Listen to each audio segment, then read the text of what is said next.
ಯಾವ್ದು ವಯಸ್ಸಿನಲ್ಲಿ ಮಕ್ಕಳಿಗೆ ನಮಾಜ್ ಮಾಡಬಹುದು? ಯಾವ್ದು ವಯಸ್ಸಿನಲ್ಲಿ ಮಕ್ಕಳು ನಮಾಜ್ಗೆ ಮಾಡೋದು ಸ್ಟಾರ್ಟ್ ಮಾಡಬೇಕು? ಶರೀಯತ್ನಲ್ಲಿ ಬಂದಿದೆ, 7 ವರ್ಷರು ಮಕ್ಕಳಾಗಿದ್ದ ನಂತರ ನಿಮ್ಮ ಮನೆಯಲ್ಲಿ ಹುಡುಗಿಯರಾಗ್ಲಿ ಅವ್ರು ಹೇಗೆ 7 ವರ್ಷರಾಗುತ್ತಾರೆ, ಹುಡುಗರು 7 ವರ್ಷ ಆಗಿದ ನಂತರ ಅವ್ರಿಗೆ ನೀವು ಕೈ ಹಿಡಿದು ಮಸ್ಜಿದ್ ನಲ್ಲಿ ಕರ್ಕೊಂಡು ಬರ್ಬೇಕು. ಎಷ್ಟು ವರ್ಷ ಆಗಿದ ನಂತರ? 7 ವರ್ಷರಾಗಿದ ನಂತರ ಕೈ ಹಿಡಿದು ಮಸ್ಜಿದ್ ನಲ್ಲಿ ಕರ್ಕೊಂಡು ಬರಬೇಕು. 1, 2 ಅಲ್ಲ, 5 ವಕ್ತಿ ನಮಾಜ್ಗೆ.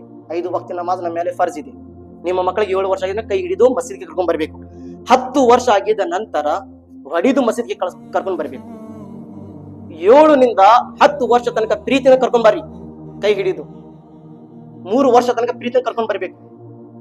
3 ವರ್ಷ 10 ವರ್ಷ ಆಗಿದ ನಂತರ ಅವಾಗೇನು ಮಸಜಿದ್ಗೆ ಬರಾಕ್ ಕುಂತಿಲ್ಲ ಅಂದ್ರೆ ಹೊಡೆಯೋದು ಅನುಮತಿ ಇದೆ, ಹೊಡಿದು ಕರ್ಕೊಂಡ್ ಬರ್ರಿ ನಿಮ್ಮ ಮಕ್ಕಳಿಗೆ.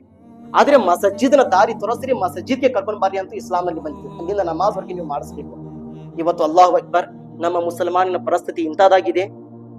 ಏನು 7-10 ವರ್ಷ ದೂರು ಮುತ್ಕರಾಗಿದ್ರಿ ಏನು, ಹಿರಿಯರಾಗಿದ್ರಿ ಏನು, ಹೆಂಗಾಗಿದ್ರಿ ಏನು, ಮಸೀದ್ ಏನು ಖಾಲಿನ ಖಾಲಿ. ಎಲ್ಲಿದೆ ಭಯ?